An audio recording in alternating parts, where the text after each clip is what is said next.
Hello, everyone. Intuitive and astrologer Lisa Salvatore here with my friend and fellow astrologer, Natha Perkins. Hi, Natha. Hi. Thanks for joining me today. I'm so excited to speak with you again. I have been honored to be a guest on your podcast a couple of times over the last few years, and we have many astro conversations. And one of our more recent conversations has been about Pluto, powerful and transformative Pluto. And so Natha and I thought this would be a great time as Pluto is very prevalent right now at the 29th degree of Capricorn, instigating a collective dark night of the soul and also a personal dark night of the soul for all of us in various ways. So, Natha, what do you think? Should we just kind of dive right into the complexity of Pluto, of the planet, and what he's all about? Yeah. I thought I would start off just by sharing a little bit about how I explain Pluto to my clients, and everybody might relate to some of this energy because we all have Pluto in our chart somewhere, and we are all dealing with the collective Pluto energy, which is so strong. So I always say Pluto is that part of you that can be very sneaky and devious, that can contribute to some of your own difficulties. So like Mm, that part of you that like can't stop yourself from eating too many Oreos, or cyber stalking your ex online at night, or like spending too much money on Amazon. In a way, Pluto can represent the parts of ourselves that are a little bit like cringy, and that we don't mm, really talk to other people about, but yet are here. And usually when we're acting out our Pluto, like our little addictions and our little like power dynamics and our ways of manipulating our lives, when we're acting that out, it's usually because there's something deeper that we're trying to hide or we're trying not to deal with. So I always find Pluto so fascinating because I think that those things that we try to hide and not deal with, they end up almost acting like splinters in our psyche that are always causing us a little bit of pain and suffering. And so with Pluto, it's like, can we bring those things to awareness? Can we get those splinters to the surface so that mm. we don't have to act out anymore and we can actually be more empowered? Perfect word for Pluto, empowered. But in order for us to become empowered, we first have to become disempowered. And that's the part that, as human beings here, right, we're struggling with that because our soul, which is really what Pluto represents at a very deep level, it's what's under the surface. It's the deepest parts of us, the core, and it's subterranean. That's the way Pluto operates. So the parts of us that we deem as not pretty or the shadow. I mean, if you think about a shadow, if we're in pitch black and then there's some light flickering into the room and there's shadows on the wall that scare us, how do we get rid of those shadows? We turn on the light. So we have to shine the light onto the shadow in order to be able to move beyond that and not allow it to keep us in a state of fear and the vibration of fear, which is another key word for Pluto. Because, like you mentioned, Pluto is it's the obsessions within all of us. We all have them. It's the compulsions in all of us. We all have those. And the root of obsession, if you think about it, is desire. So there's something underneath there that our soul is desiring to bubble up to the surface and be reborn with. And oftentimes pain and struggle is a part of that deal. Pluto is just transformative, regenerative, but he can be brutal. He can absolutely be brutal. Just ask anybody with strong Capricorn in their chart, because you've been going through it since 2008, since Pluto's been in Capricorn. Now Pluto's passing the torch to Aquarius. So now it's the fixed people's turn: Aquarius, Leo, Taurus, and Scorpio. So, we all have our turns with Pluto, and we all have our shadow material that we need to sift through. We don't need to, but we should, because that's where the growth occurs, and that's where the soul growth and the soul awakenings truly occur. And that's the liberation of the soul. Speaking of soul, I think this is a good time to talk about quickly the way that we practice astrology, because, Pluto is an outer planet. Pluto vibrates at a very deep spiritual level, and it's not in your face. Pluto's not in your face. It's not like Uranus. It's not like even Saturn. Pluto's it's the pulse. It's the heat under the surface. And I practice evolutionary astrology mostly, and Pluto is at a deeper level our karmic patterns. It's the patterns that we hold within us that we think are keeping us safe. And another key word for Pluto is survival. So those patterns are keeping us in a state of survival, but they're also keeping us in a state of stagnancy. So really it is about the evolution of the soul. Yeah. I have a mixed relationship with Pluto personally because, on one hand, Pluto is really difficult work. And I think that anybody listening to this can relate. We're all doing our own Pluto work because it's the places where we have to confront ourselves and we have to say, this bad thing happened to me when I was younger, or this dynamic keeps playing itself out in my life where I'm in struggles with people or I feel manipulated by people. And ultimately, we don't want that. So we want to feel better and we want to bring awareness. And that's where I really love Pluto, because it is that challenging energy that says, hey, like, are you just going to play out this tired old story for the rest of your life? Are you going to be down in that underworld? And Pluto is known as the Lord of the underworld. Are you going to be down in the underworld forever? Like, you get to choose. And in choosing to get out of the underworld, it's all about awareness. And awareness is so cool. It's like, oh, I can see my patterns. Oh, I can see where my addiction took over, or I can see where I slipped into a power struggle, and I can see where essentially I lost my power. Mm-hmm. And I'm ready to take it back. But Pluto is pretty difficult work, would you say, Lisa? I mean, it's not easy to No. bring things into awareness. And it's about deconstructing everything that you thought you knew to bring forth that higher awareness. And it's extremely challenging because when you're, for example, when you're going through a Pluto transit, so if Pluto is strongly impacting a significant point or placement in your birth chart, for example, the sun, that is the very core of who you are. That's the essence in your energy. So Pluto transiting your sun, because Pluto moves so slowly, you're going to have like a 1 to 3 year stretch there with Pluto going back and forth, either exactly on or very close to your sun. And you're going to feel the heat and the vibration of Pluto. And for when that happens, by the way, it's not always negative. People think that because Pluto is the lord of the underworld and the planet, although any planet can indicate literal death and transition, I just want to be clear about that. But Pluto is one that is the most associated with death and transition and permanence, more so. So that is why a lot of people hang on to fear when they hear Pluto. They're like, oh my gosh, what's going to happen? Someone's going to die. I might die. Something bad's going to happen. Well, metaphorically speaking, you might die. A part of you will have to die so a new part can be reborn. And that is challenging because it's saying goodbye, again, death, goodbye, saying goodbye to something that you knew and held on to so tightly that no longer is. And that is challenging, but it's important to remember that Pluto transits do not last forever, okay? You might feel like they're going to when you are going through it, but they don't. And eventually you will come out more empowered through what you've gone through. So in order to grow through it, you have to go through it and you have to go in it. And that's the thing about Pluto. It's like you got that energetic scalpel and you're just chipping away. Pluto is chipping away and you cannot let it, in other words, if you weren't going through a heavy Pluto transit, you could probably ignore it. But I'm sorry, Pluto is on you. You cannot ignore him. You can't. It's not possible. You gotta Yeah, go and I through the think fire.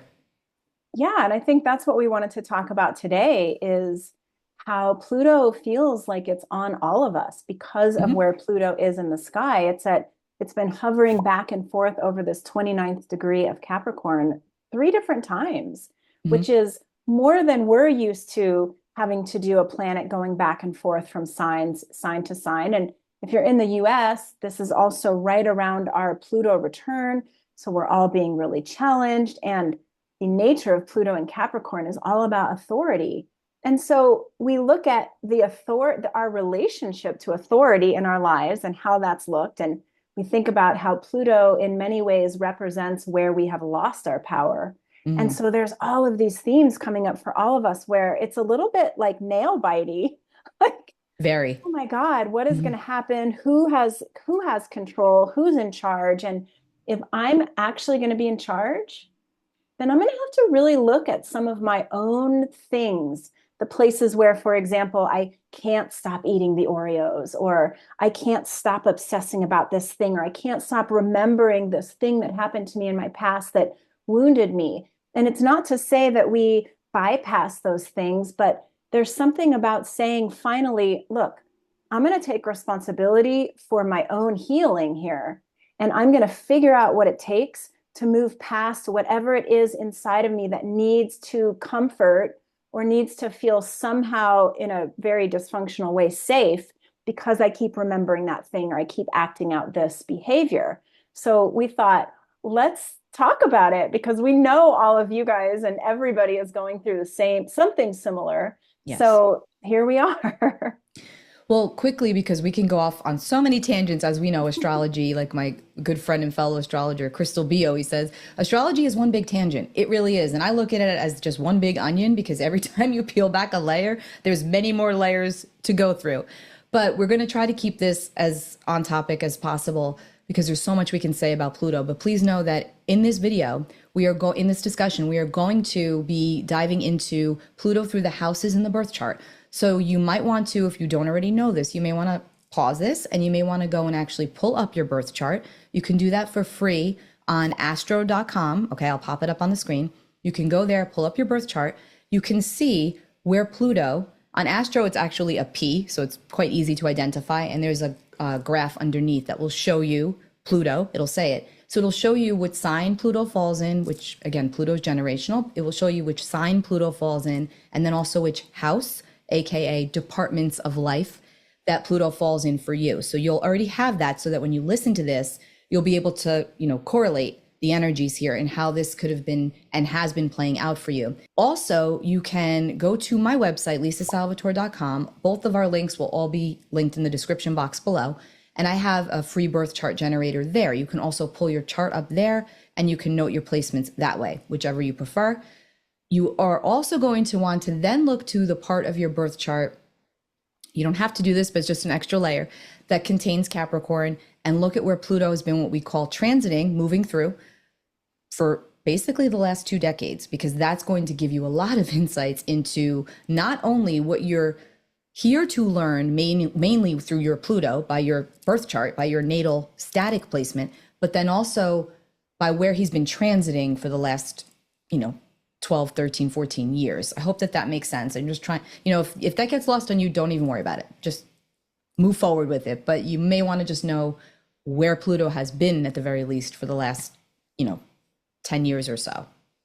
Do you want to add anything to that, Natha? I know that might be a lot, but. No, I think that it's good to know where your natal Pluto is so that you know what your life themes are working with and what you're here to transform. I mean, really, when Lisa, and transmute.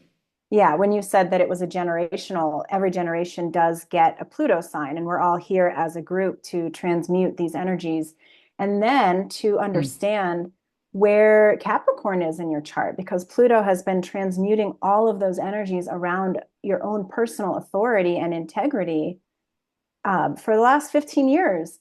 And it's been quite the lesson, quite for all of us. Quite the lesson, yes. And again, I've had many clients, cardinal clients, which is Libra, Capricorn, Cancer, and Aries, that I've been going through the depths of the Plutonian transitions and transformations. And for a lot of them, they've been very powerfully empowering. And then for others, they've been very disempowering, but still empowering. So it's not going to play out the same for everybody because we all have our own unique soul story, right? And then, of course, let's not forget that we do have the right to exercise our free will. Fate and free will are both very real and they coexist together. And so fate will take us to a point and it will present us with circumstances and situations, but it is our free will which dictates the outcome 90% of the time. Because when something's going to happen, it's going to happen.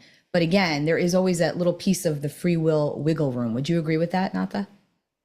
Yeah, and I think that one thing that's important to know about Pluto is that it is the energy that makes it very seductive to slip into feeling like a victim, because it's like the things happened to me, this person did this to me, and I can't stop, and I don't have power to stop.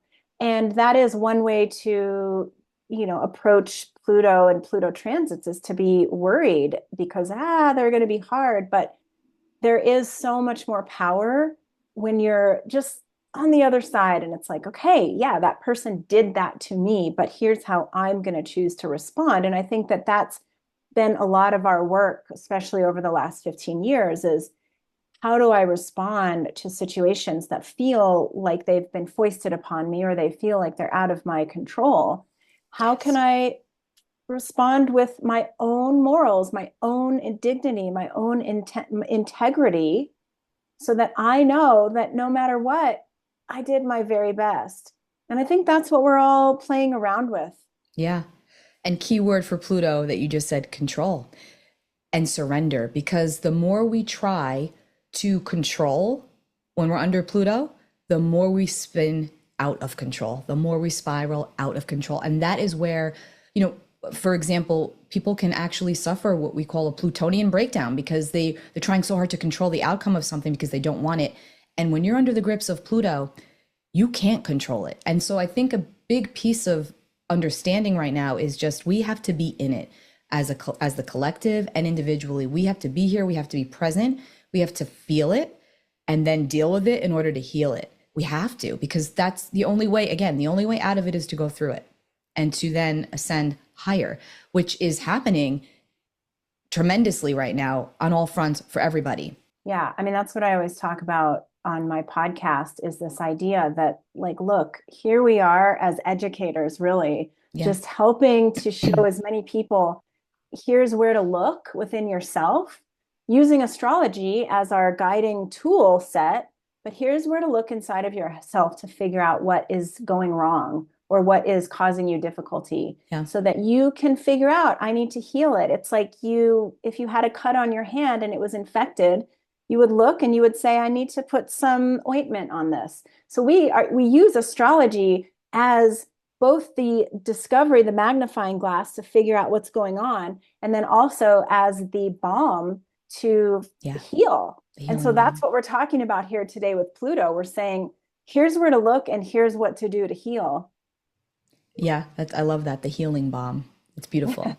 It is. Something that I often say about Pluto, and I'm sure this is how you operate too, Natha, there's so many analogies and comparisons in my mind for each planet that it's hard to just stick to one, but there's one that I always come back to that reminds me of Pluto. Say you buy a brand new house, and in the backyard of that house, at the edge of the property, there's this big, big boulder. It's an eyesore, but you leave it there because, okay, it's at the edge of the property and nobody's complaining about it. It backs up to the woods. I'm not going to bother with it. I'm just going to leave it be. And then, 1 decade, 2 decades go by and you're talking to your spouse and now you want to put a tree house there. But in order to do that, you have to excavate that rock. You have to get it out of there. You don't really want to because it's expensive or whatever your reasonings are. But then finally you blast away at that rock. And when that rock is turned over, bugs and worms and decay and disgustingness is just there, and it's just scurrying away as that rock is bouldered away. But then new soil comes up in its place, new life, new compost, regeneration, rebirth, and then you're able to rebuild. I know that's a really weird way of looking at it, but I always go back to the boulder in the yard when I think about Pluto. It's just something that came to me in meditation one time and it stuck with me, because what we find is not so ugly after all.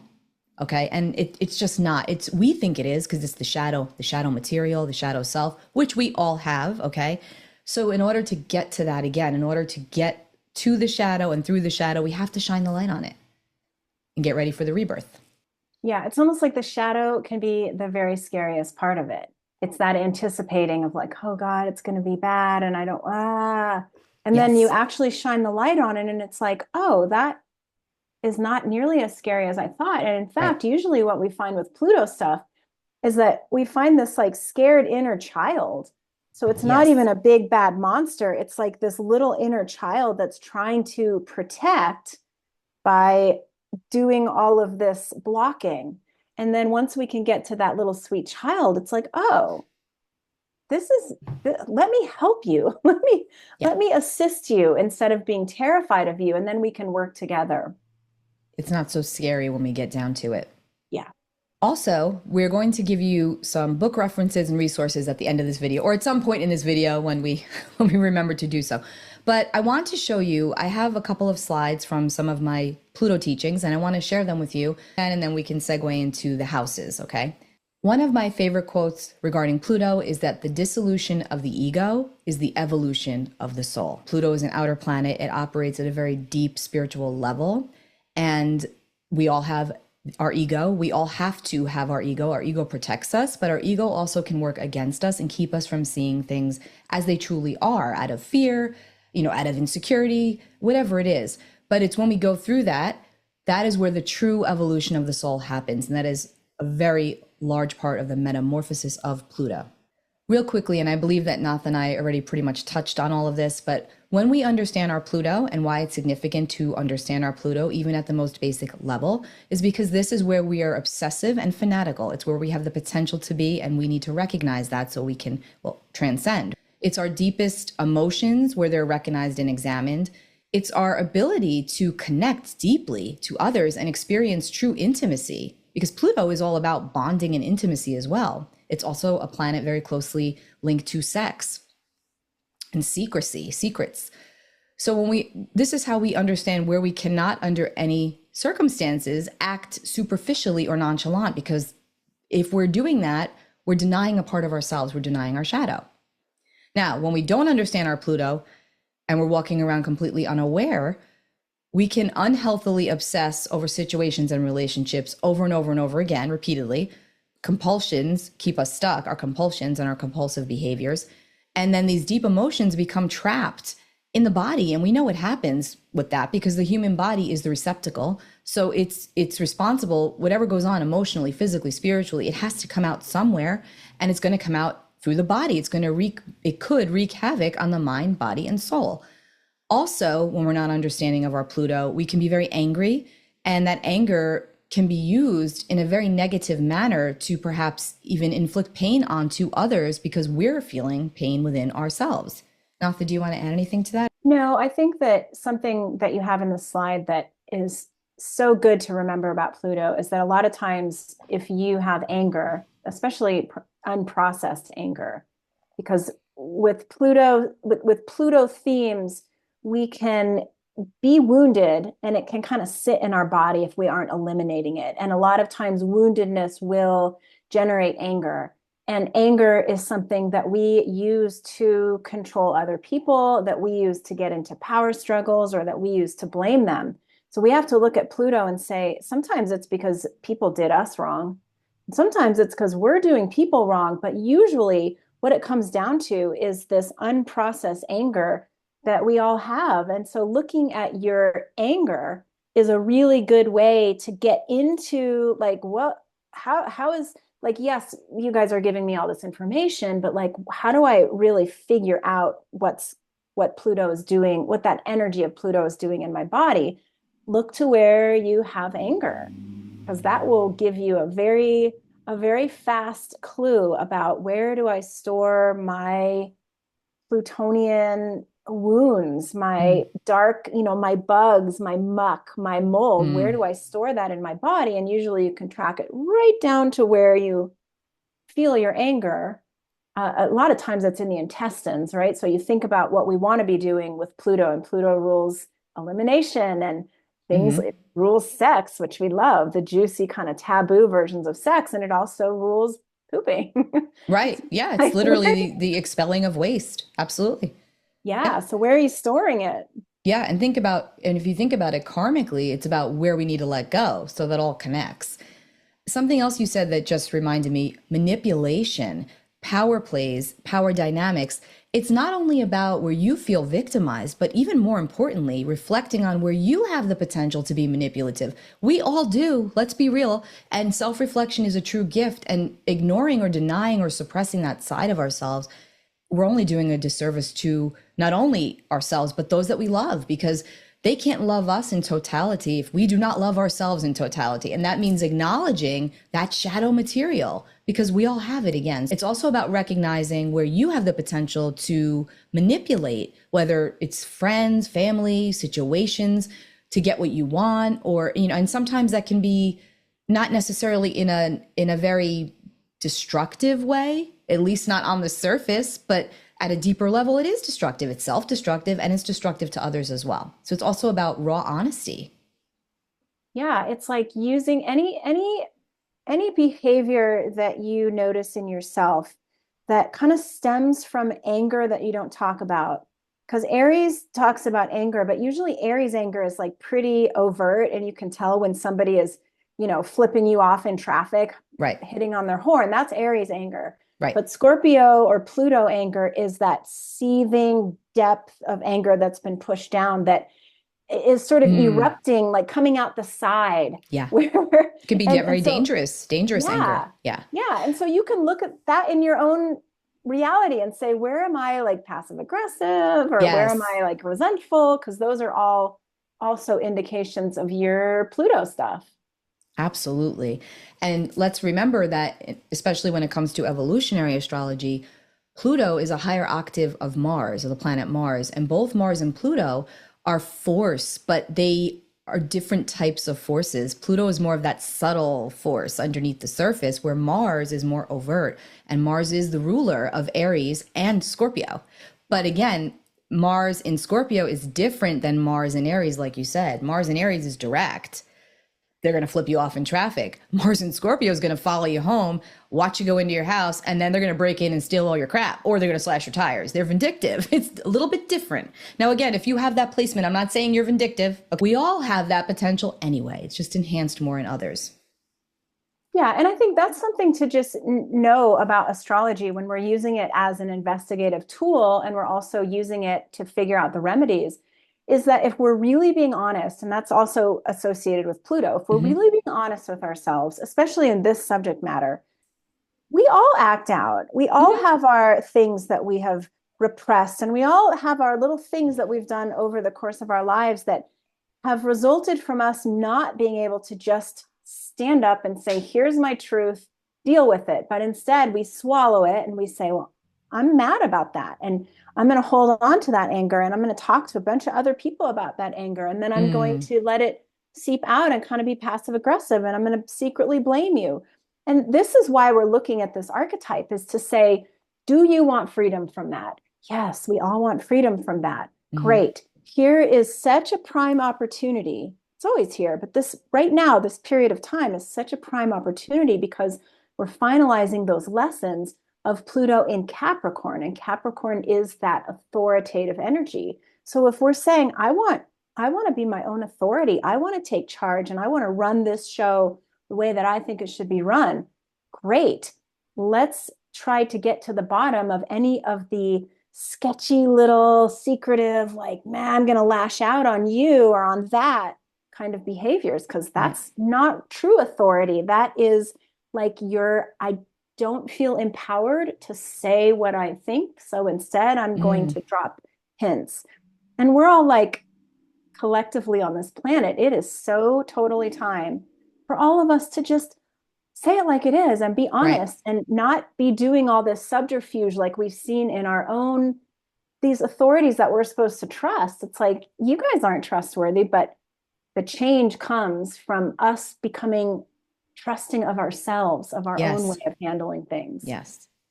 And it's such a strong lesson too. There's going to be such a major shift when Pluto finally does enter Aquarius for good, which will be in November.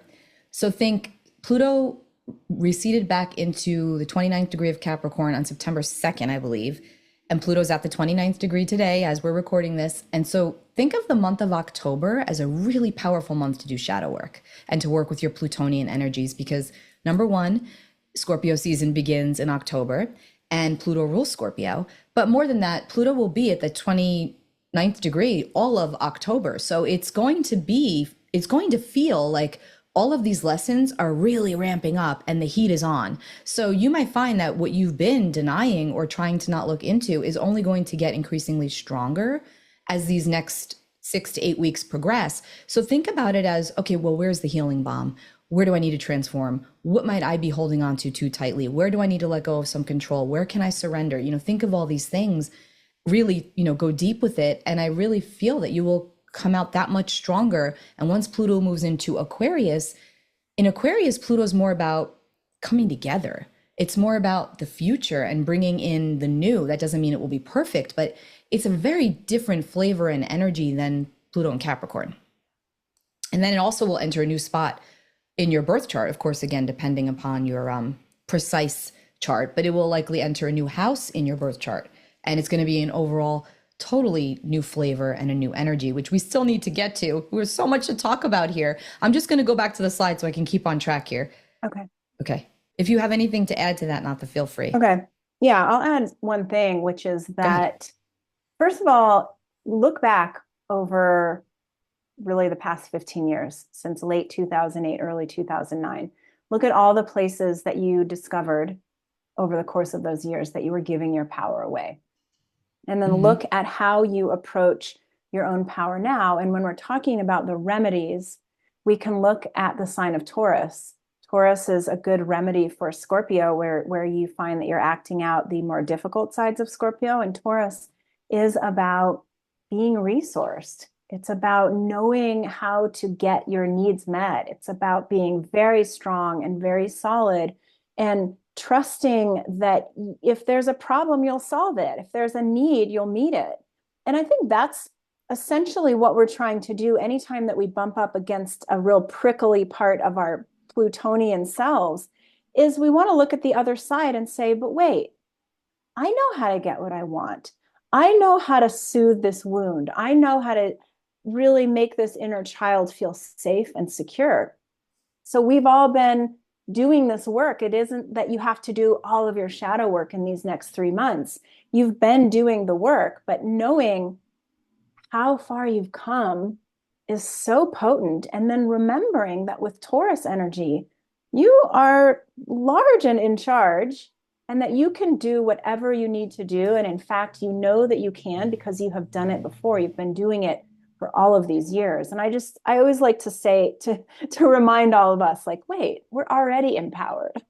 Yes, we are. And that's a beautiful message. And it's also really important to remember that we are all hardwired to act out of the subconscious. Okay. We are all hardwired to act out in a certain way.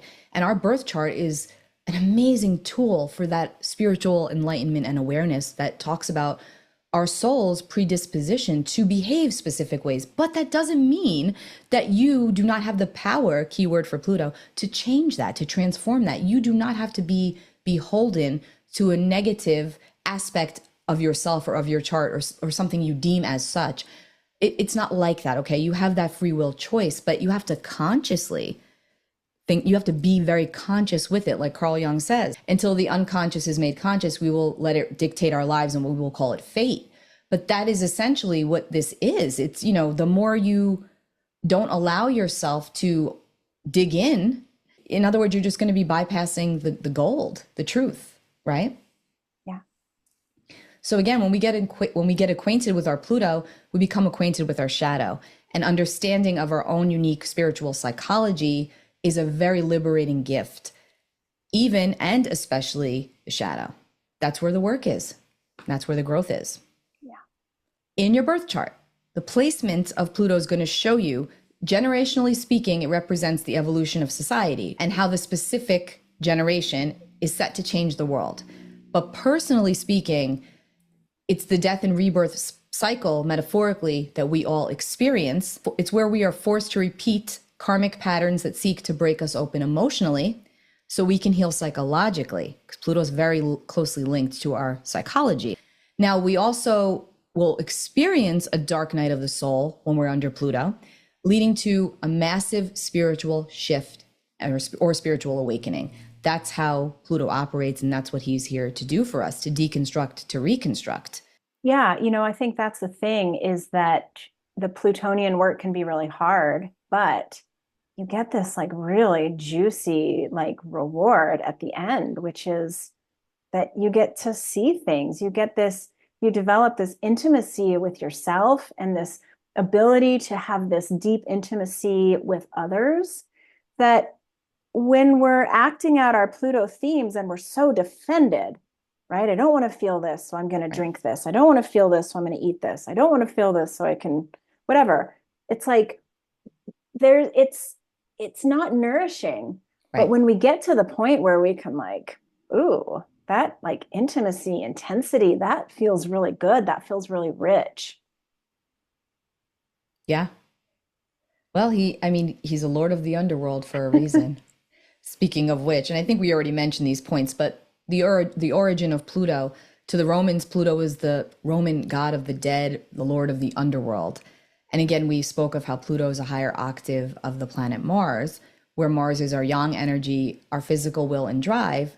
Mars is very quick to act and react. Pluto's the internal force, slower moving, but much more impactful in the long term.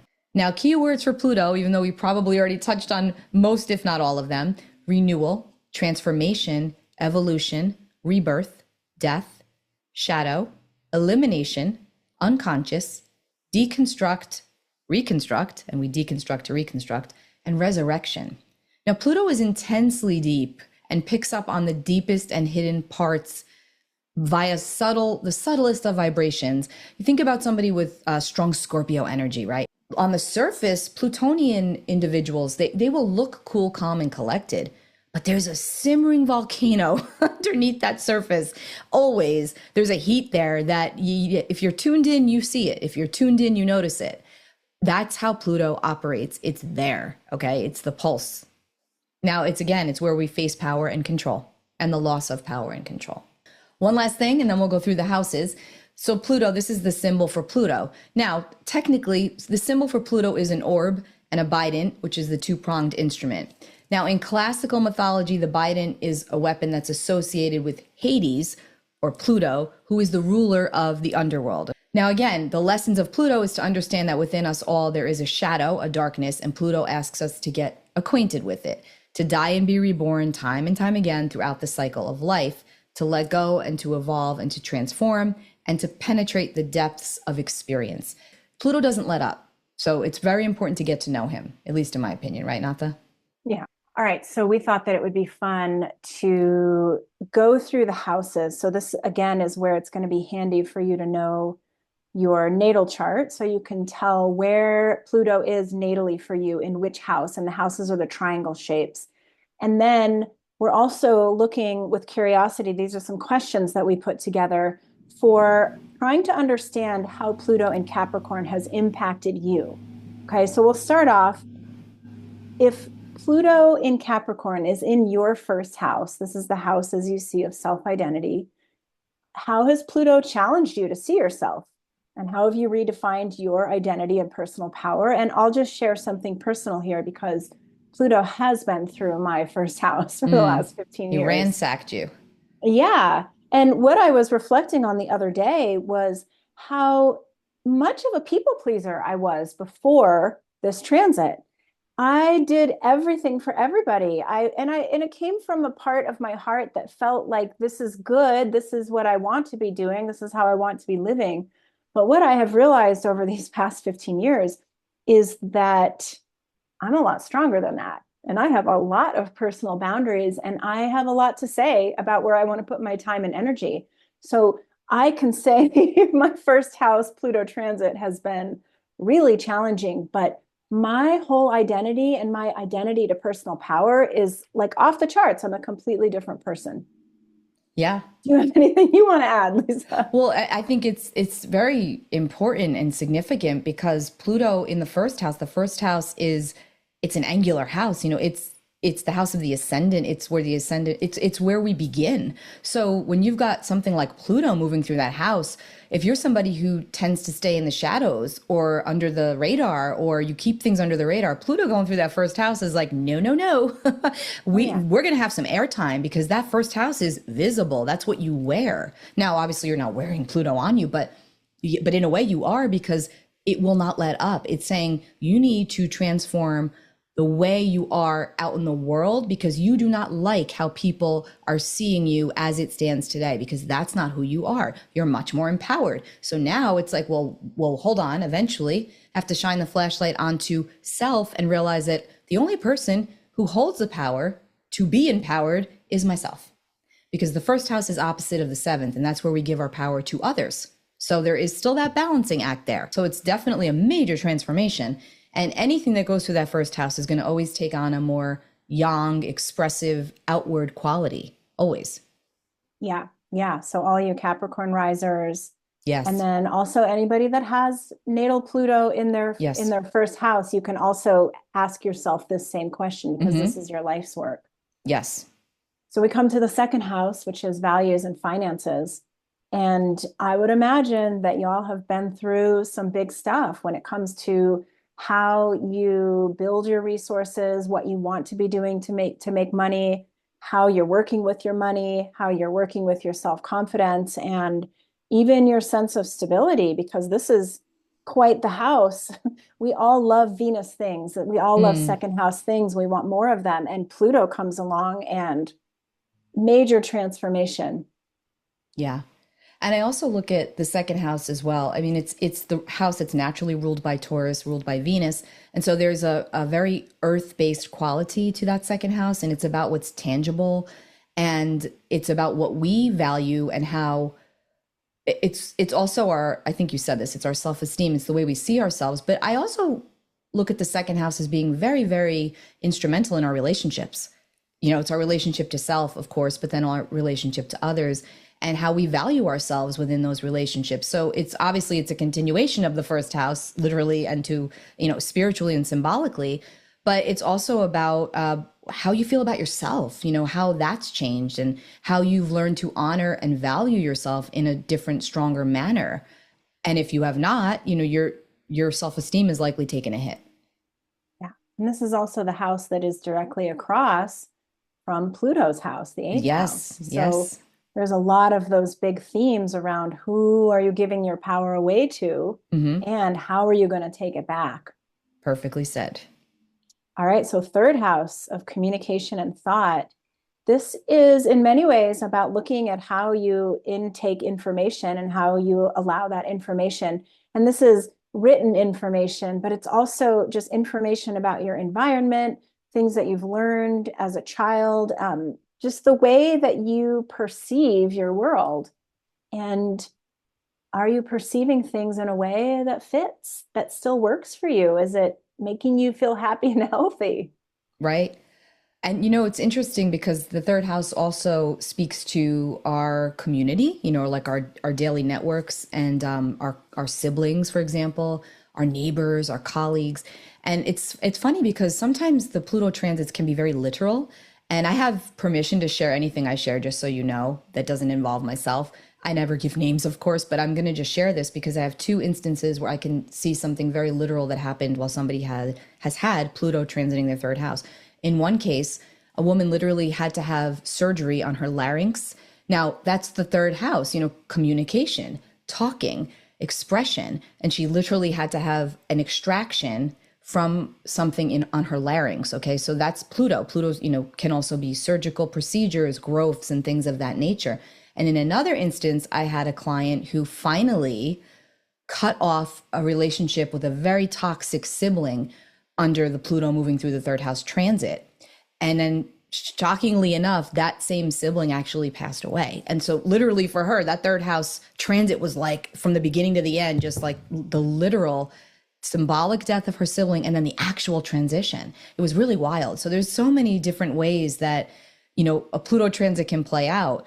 But anyway, transformation is the name of the game there. Yeah, yeah. And you make some great points. Third house people, siblings, the way that you communicate, all of this stuff, even your ability to be in the present moment. These are all themes that you might have had to deal with over the last Yes. 15. All right, so fourth house of home and family. Like you said, this is a cardinal angle. So the cardinal angles do tend to be the most sensitive houses in the Yeah. zodiac, but this is family dynamics and Mm. ancestry and stuff with your mother, which I don't have listed here, and really having to look at your own emotions and the role that your own emotions play. I mean, this is a very tender, private house. So I can imagine that Pluto moving through this house has really challenged you in some of those places. Yeah, and the fourth house being so indicative of our emotional foundation as well as our literal home and foundation, it could shake up your emotional world. You can rediscover or discover emotions that you never even knew you had, especially if you're a person who tends to kind of, you know, ride the waves and surf the waves and not really go too deep into the emotion. Having Pluto go through this house, you're going to be feeling all the feels, and it's not going to feel comfortable if that's not something that you're used to. And Natha, you also brought up a good point that I want to pull focus onto about the sign of Cancer, which is the natural ruler of the fourth house, is traditionally the mother. Capricorn, the opposite sign and the ruler of the 10th house, is traditionally the father. So Pluto moving through Capricorn, collectively speaking, could also have had a strong emphasis for everybody, no matter what sign you are, on your own relationship to your father, your grandfather, any patriarchal or authority figure in your life, somebody of structure that you either looked up to or did not look up to. It could be like something completely shifting the dynamics in those areas as well. Yeah. Yeah. Again, having to step into the authority. Mm-hmm. All right. So, fifth house, creativity and pleasure. This is also a house where you are on the deepest level trying to figure out who you are, and not based on what everybody else thinks you should be or on what you were conditioned to be, but who you are and what you love, what you feel passionate about. And so Pluto moving through this house can be really challenging around those very things of like, am I living a life that I love? Right.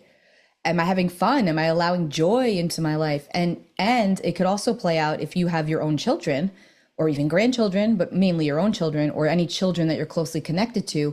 Pluto moving through your fifth house could actually see you dealing with something that has to do with them more than it has to do with you, but it also, of course, affects you. I just want to share a personal sentiment here. I have Pluto natally in my fifth house, and I also have Saturn there, the two malefics in my fifth house of fun and joy. So talk about a buzzkill. But anyway, what I have learned, speaking about the fifth house being about creativity, is that identifying. So for me, I'm big on authenticity. You know, I always say I might not be right, but I'll always be real. It's just who I am. It's just the way that I am. And finding the way to bridge the outlet of the way that I do my work out in the world was challenging for me because, you know, I'm an astrologer, I'm very psychic, I'm a medium, I do all these different things. And it isn't about saying, oh, I have all these abilities. That's not how it is. In fact, it's more about, well, how do I bridge all of this to be me and to express that out in the world and express my creativity and my own unique nature. You know, it's been a journey for sure, and it's still a journey. But I also have realized how I impact the children in my life by being their cheerleader in a way. You know, it's like I almost feel like I'm meant to help them transform a certain part of themselves and see things differently. And I don't even have biological children. It's just the children in my life. So that's just a personal way of how Pluto through the fifth has played out for me. Yeah, and I like all these examples because, you know, for everyone listening, like there are plenty of ways that we're not even talking about. So know that Mm-hmm. there's so much room for interpretation The when onion. it comes to, right, like how has this affected me and what has been going on? Because the more that we are aware of it, the more power we have, really. So the sixth house of work and health, if you have Pluto moving through this house or this is your house natally, this can feel like a really difficult place because Mm. the sixth house of Virgo is such, you've heard me say it before, Lisa, I feel like Virgo and Pisces are some of the trickiest archetypes because Yes. with Virgo, we have to human, and this is how we live and how we do our lives. And we work really, really hard, but also we are connecting to our health and our nervous system here. So if there was anything in your health or your nervous system that needed you to look at it or that needs you to really focus there, Pluto will definitely bring that up to the surface. And that's not very glamorous work. It's like, I don't No. want to have to work on my health and I don't want to have to, you know, do less. And yet the sixth house lesson ultimately brings us toward, are you doing things that light you up? I mean, it's similar to that fifth house energy Mm-hmm. of joy and pleasure, but it's the transition into, are you doing things that you love doing? Yeah. Otherwise, what's the point? Right. And who are you in service to when Pluto is moving through that sixth house? Are you in service to yourself or are you in service to everyone else where you're neglecting yourself, your physical health, your emotional health? That's a huge theme with Pluto moving through the sixth. And of course, you know, you could literally have something crop up health related, but you don't know. That's not always the case. It could also just be you taking control of your own health and saying, now is the time where I'm going to change my diet. Now is the time where I'm going to incorporate more exercise, pay more attention to my physical fitness, my nutrition, you know, really taking care, having like a glow up, for example. That's how Pluto through the sixth can also play out. Yeah, I notice when I'm doing readings and people have health issues that pop up because of transits, we can almost always trace them back to some way that your body is trying to get your attention. Like, Yes. oh, I'm having digestive problems. I was diagnosed with, let's say, IBS. And it's like, oh, have you been doing a bunch of stuff that you didn't want to do and you're really exhausted and you're not making time to eat healthy foods? Yes. Interesting. Okay. So we look when we have a health issue that arises, of course, talk to your doctor and Right. do what you need to do to get healing there. But on an emotional level, you can always say, is this connected to some way that I'm not serving myself? Hmm. You said. Yeah. And we use that just as more information. Maybe I need to make a bigger point of serving myself so that my nervous system, my physical body can relax Yes. and heal and maybe not have the response that it's having. Yes, absolutely. And another important point of the sixth house that I have seen come up quite a bit is the loss of pets, Pluto moving through that sixth house, or the transformation from a pet coming into your life. You know, there's always something, there could be something, I should say, that has to do with household pets. Okay, just that's another thing with Pluto moving through the sixth. All right, seventh house, relationships and partnerships. All Oh right, boy. so yeah, this is a biggie. This is another cardinal house. So another very sensitive house. And usually when Pluto is moving through, you start to really see the places in your relationships that need to be restructured, where maybe you've become out of balance or you're harboring anger. You haven't been sharing what needs to be shared. I mean, there's a lot that can come up with a seventh house Right? Pluto or a seventh house Pluto transit. Mhm. Or you've been neglecting yourself, allowing the others in your life to have all of the power, and you can become very frustrated. I look at the seventh house. Well, the seventh house is like the mirror image because it's the opposite of the first house. So it's the opposite of our ascendant, the descendant.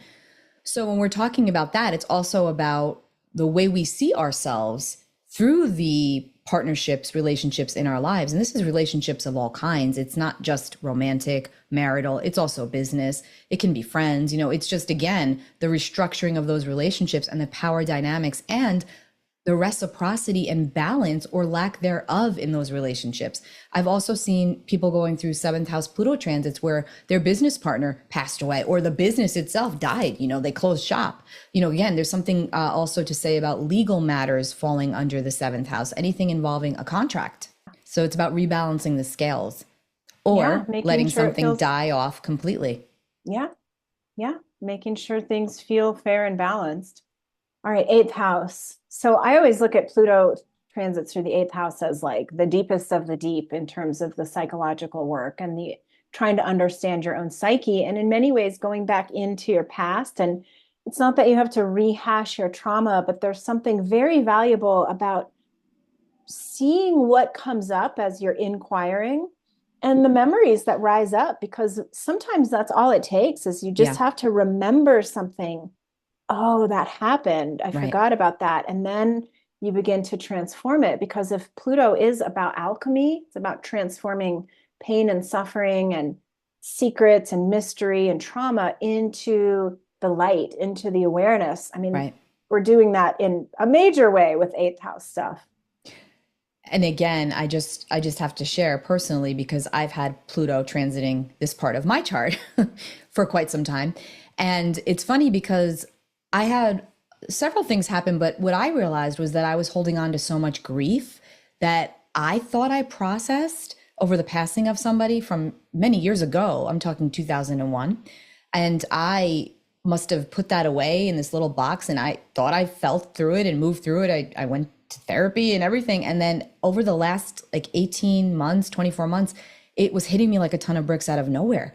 And it just, I realized I guess I need to shed this layer of grief and recalibrate with my own relationship with grief after having had other losses. So it's really just a real deep dive into your own soul and the way you process and handle pain. And I always have, you know, one of the, every sign has gifts and or strengths, let's just say. And one of the strongest strengths of Taurus is their strength or their resilience. And so I've always prided myself, and you're a Taurus, Natha, so you know, Yeah. like, it's like I've always prided myself on the ability to feel things, but then keep it moving and be the rock and be able to move forward.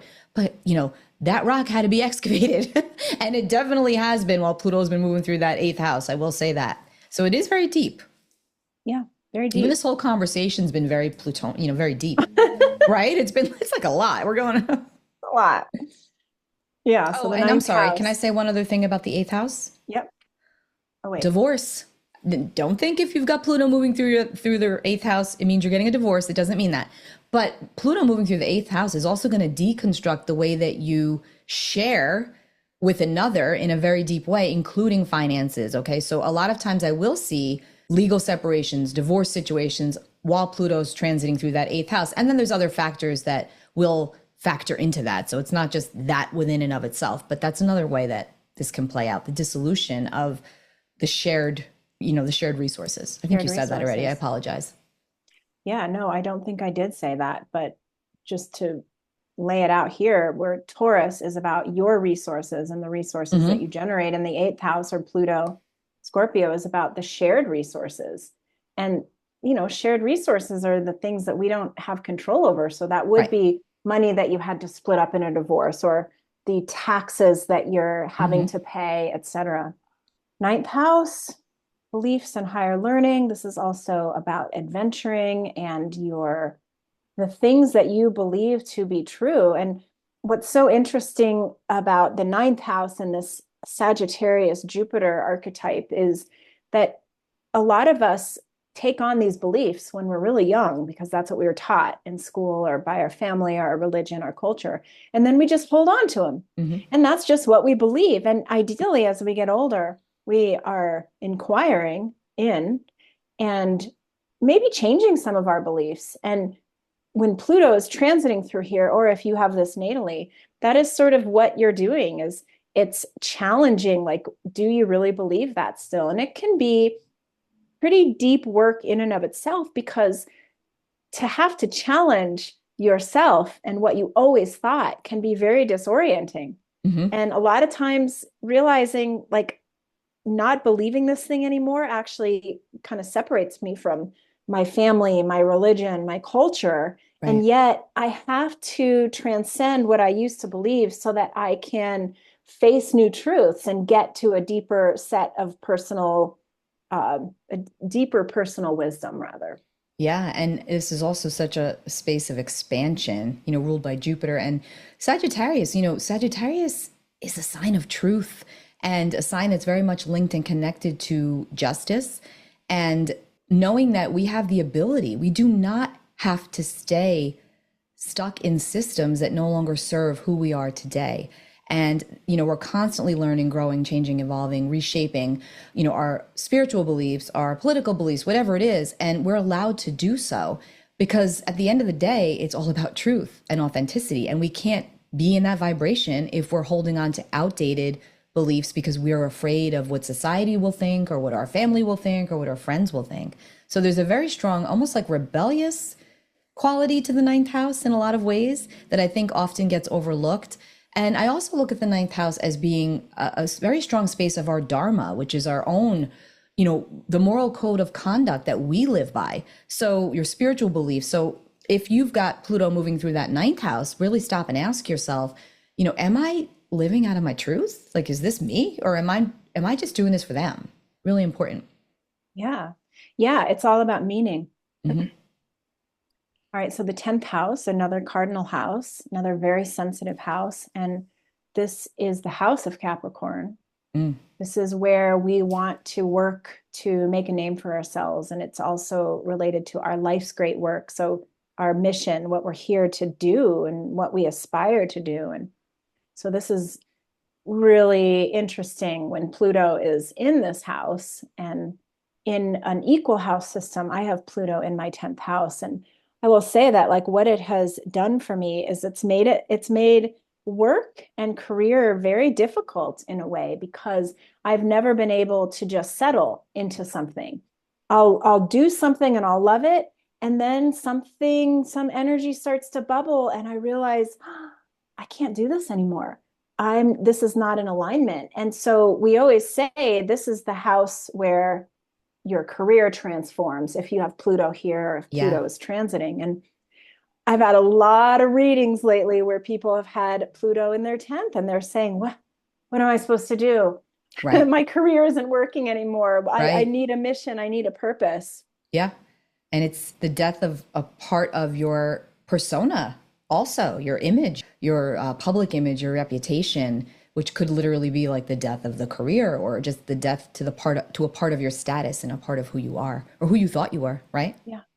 Yeah. Because Or it's like opposite the people, fourth. So it asks you to go within also. yeah. Yeah. And I think when we're talking about our life's great work, that it's such a deep question. Speaking of deep, I think it's important to also always remember the power of trust in our own intuition. I'm just having this flashback, Natha, when it was over the summer, beginning of summer, I think. It might have been like early June. And we hadn't spoken in quite some time. And you and I had been trying to get together to do, to do something, and it just hadn't worked. And I reached out to you, and we were both just like in a weird place, I mean, I had Saturn on my moon. I was just like, ugh, like I'm just not feeling great. And you had your own stuff going on, and we connected, and it was like I was feeling low, and then we connected, and I felt like whatever I had said in that conversation, you said to me, thank you so much. It's actually it gave me I forgot what the wording was that you used, but it gave you a different perspective on what you were experiencing, and you felt better. And then in turn, I felt like my vibration go up because I helped lift your vibration. And I think that that's just such an important thing to remember, that we have the power to do that for each other. And also with Pluto moving into Aquarius, that is going to become so prevalent. So when you get those intuitive hunches, and of course I'm going off on a tangent here, but when you get those intuitive hunches to reach out to somebody, and you're like, oh, I haven't talked to that person in so long, do it. It's not going to be that random. There will be a reason that you needed to do that, and you'll know it after the fact. Yeah. Yeah. And so that is such a good segue into the 11th house, because this is our community, and these are our It's all friendships. connected. And yeah.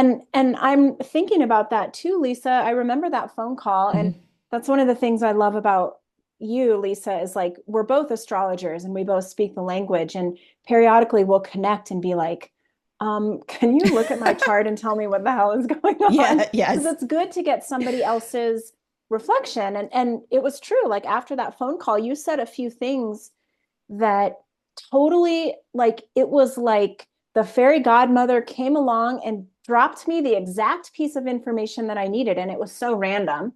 I love And that. you were just like, wait, there's something I need to tell you. And you told me. And I think that that's something that we need to, like you said, remember that we all have impact with one another. And even if Pluto's not moving through your 11th, or it's not in there natally, it's going to be moving into Aquarius for good. And the way that we connect and hold one another is so important. Yeah. Part of why I think it's difficult right now as we go through elections in the US to see how challenged everybody is with being able to support and hold somebody, especially if they have differing beliefs. So we want to remember that Pluto moving into Aquarius is about building your community and figuring out, like, what do I have to give to this group that is of value that nobody else is here to give? And you might have been answering some of these questions for yourself if this is where Pluto is for you. Yeah. And it's also about being accepting. That's Pluto in Aquarius. It's about being accepting and inclusive of others. You can have your beliefs, your opinions, your thoughts. I have mine. We're all sovereign beings. We have to remember at the end of the day and still be able to coexist. Yeah. Don't have to agree all the time. I use this example a lot in readings and in my podcast, where this idea that we're all supposed to homogenize and become exactly the same is wild. Because I have a family, and let's say there's 5 of us, and we're all trying to figure out what restaurant to go to for dinner. Nobody's agreeing. Right. So to think that we can get an entire world to agree on everything. And there's something really valuable in having everybody not agree, because it keeps them more interesting. Right. And I'm always the person, as a Gemini rising, that looks at the menus in advance so that I know what I'm going to eat at each, just in case, so I don't have to deal with it later and not be able to make a decision. I always looked at that as one of my Taurus things. I'm like, I need to know Oh, well, that too, the exactly food. Yeah. Like, because I I need to do the know what same I'm getting thing. into. Is there going to be something that I like on this menu? Because food is so Yep. important. And it's very distracting to sit at a table while people are talking and then try to concentrate on the menu. Yeah, So, it's the worst. I'm like, I want to go in and know what I'm eating, you know? It's always like this family joke because I'll have it in my mind what I'm going to order, and then I'll get there and I'll look at the menu and something else will look really good or there'll be a special. And then I'll ask the waiter or the waitress, if you were me, would you get this or this? And I'll give them the two options, and then I'll order something completely different. And my sister and my brother, every time they just look at each other and they roll on the floor. They're like, yep, there she goes every single time. I love it. I love it. We're creatures of habit. Yes. Okay, so the 12th house, Ooh, one of my favorite subconscious places. spirituality. Yeah, this is definitely, again, it's another deep dive, isn't it? Like Yeah. Pluto is here. Like, not only are you dealing with what is in your life, but also I would say you're dealing with a lot of past life stuff, a lot of karma. Yes. So it's very hard to Closure. understand. Yeah. Very hard to understand. Anything that's going through that 12th house is going to struggle to see the light of day. And Pluto already struggles to see the light of day. So you're talking about the king, the master of the underworld, what's under the surface in a space of the chart that's totally under the surface. And we don't know sometimes which end is up. And again, I don't say this lightly, that Pluto breakdowns are very real. This is where people can, especially if they have other things going on in that 12th house natally and Pluto moves through there, they could feel like, am I losing my mind? Like, why do I feel like this? Like I'm having a breakdown.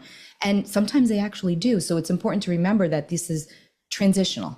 It's not forever, you know, and it's the more you can focus on your faith and turn to spirituality when you've got Pluto moving through that 12th. And you'll probably find that your own intuition is insanely enhanced and increased with Pluto moving through that 12th house. Your dreams might be really bringing forth deep hidden messages and metaphors for you to dig into.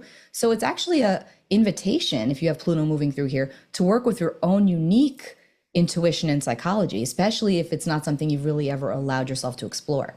Yeah, and I think that is something to mention is that Pluto is also something that rules therapy. Yes. So with all of this, because it is such deep work and because it's so long, I mean, Pluto is in these houses for years and years Yeah. and years.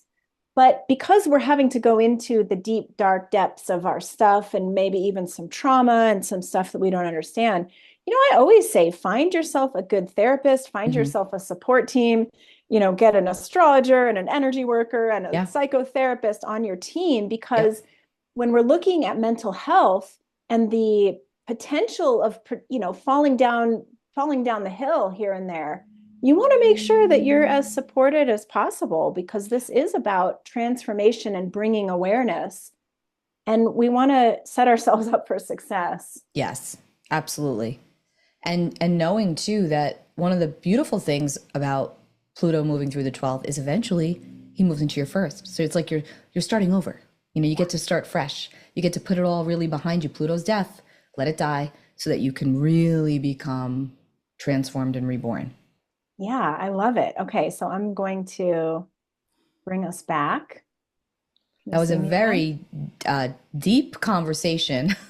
And I hope that, you know, it was very eye-opening or deepened your own awareness of Pluto and Pluto transits, made you see something a different way, gave you a different perspective that could really support you on your journey.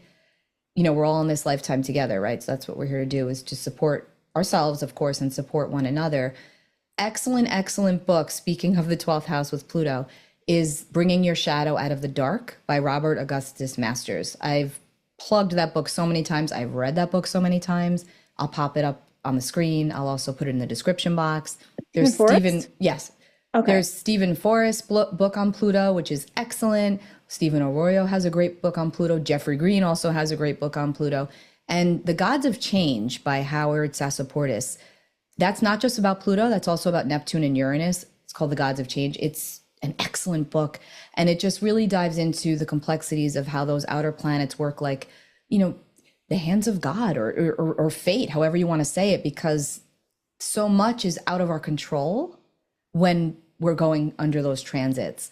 And because they move so slowly and they span over a long course of time, we're constantly asked to deepen our awareness. And it usually takes us a certain We have to go through the transit for a certain amount of time to finally get to the place where we say, wait a minute, there's more to this. And if you're not somebody who's really into astrology, you will become into astrology when you realize how literal it is and how it works and pulses through your life. So yeah, that was basically when I really found astrology. Was I was having my Pluto square Pluto transit. And also coincidentally, Pluto was also squaring my rising at the same time. And hello, yeah. hello, astrology, there you are. And Yeah. and over these 15 years, astrology has become such an integral part of what I'm doing. I mean, Yeah. as a full-time astrologer and sitting with people for hours every day, helping them to understand their own patterns. And it helps me to understand my patterns as well. And I have to say, like, the Pluto work is so hard in some respects and so daunting in some respects, but so rewarding because it's almost like you're gifted this key. It's like you're gifted the key to the universe, and you get to say, oh, this is how it works. And oh, Yeah. these are my superpowers. So I, I'm pro Pluto. Yeah, I'm pro every planet. I mean, I Yeah. think that they all have their higher vibrational and lower vibrational energies, and we all have our higher vibrational and lower vibrational energies that we're working out of. And it's about alchemizing, really. It's truly what it's about. Yep. Understanding and working within those energies. Yeah. So I hope that this has given everybody some alchemizing powers of their own, and you'll get interested in doing a little bit more research into your own Pluto. And I mean, you and I, Lisa, could literally do 10 talks like this and cover different parts of Pluto. It's such a huge thing. It really is. I think for now, this is great info. Yes, and thank you everybody for tuning in. And again, you can find all of Natha's information below in the description box of this video. You can find all of mine as well. You can sign up for my newsletter, sign up for her newsletter, also your podcast. I'll list that there as well. And again, we're here to support you, right? So just check in with your loved ones, check in with yourself. We're all in this together.